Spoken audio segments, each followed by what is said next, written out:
Perek HaSoichos HaPoilim Daf Tzadi Beis, sponsored for a bracha of Hatzlacha for Yeshua ben Shalom.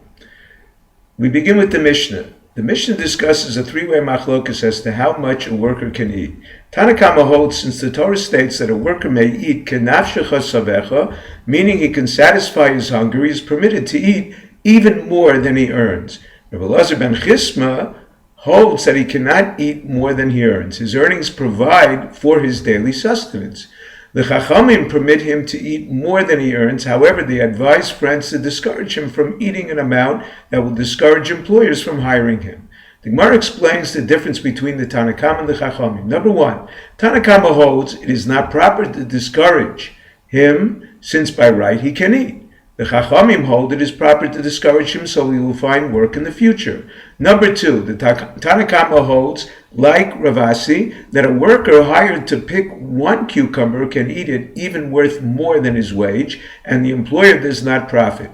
Rabbi Elazar ben Chisma holds he cannot consume more than his wage regardless of how much work he contracted. The Chachamim hold that if he was hired to work all day, he can consume more than his wage but cannot consume the amount he picks. Number three, Isi ben Yehuda teaches that the verse, Kisavo b'kem reyecha, one who enters the vineyard, refers to any person, even not a hired worker, who picks can eat as his pay. Tanna Kama, who mentions specifically a poel, argues with Isi's interpretation and holds only a hired worker can eat. The Chachamim, who do not mention a poel, subscribe to Isi's opinion. The Gemara next inquires as to the nature of a worker's right to eat.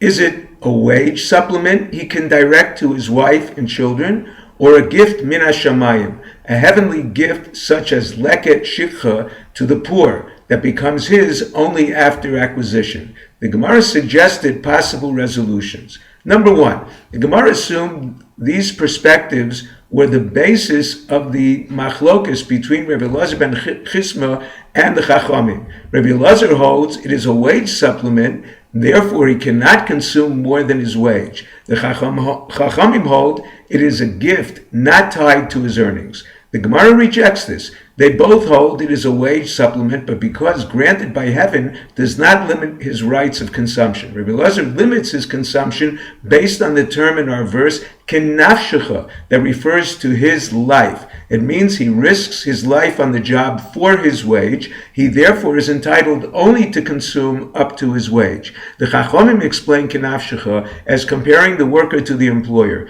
The same way that an employer can muzzle himself, he is not liable for muzzling his worker. The term does not limit his rights of consumption. Number two, a brisa states that a worker who is a nazir is not entitled to direct his right to consume grapes to his wife. Apparently his right is a heavenly gift.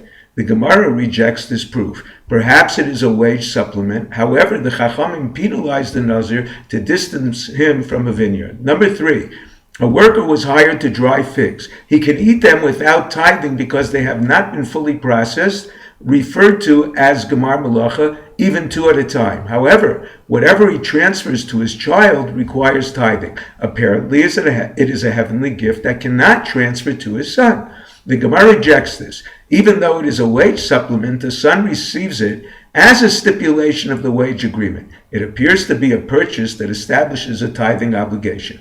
Number four, a worker was not notified by his employer he is picking neta revoi, fourth-year produce that has to be eaten in Yerushalayim. A Mishnah states the employer has to redeem the produce to feed the worker his entitlement.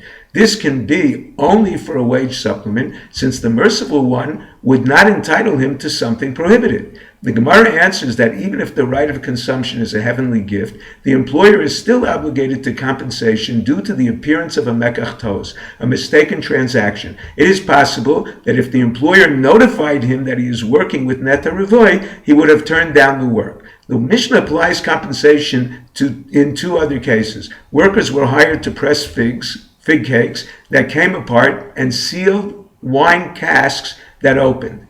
The employer did not notify them that he reached the tithing stage because the figs were once pressed together and the wine in the vat spilled back from unplugged casks. According to Rabbi Akiva, wine in a vat does not require tithing until the seeds and skins are skimmed off the top.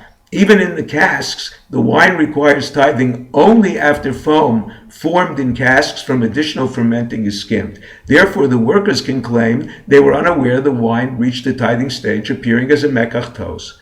Number 5. A Mishnah states that if an adult child, slave or wife is employed, the supporting father, master or husband can stipulate that the employer pay him in exchange for their right to eat, but he cannot stipulate this for a minor child or slaves.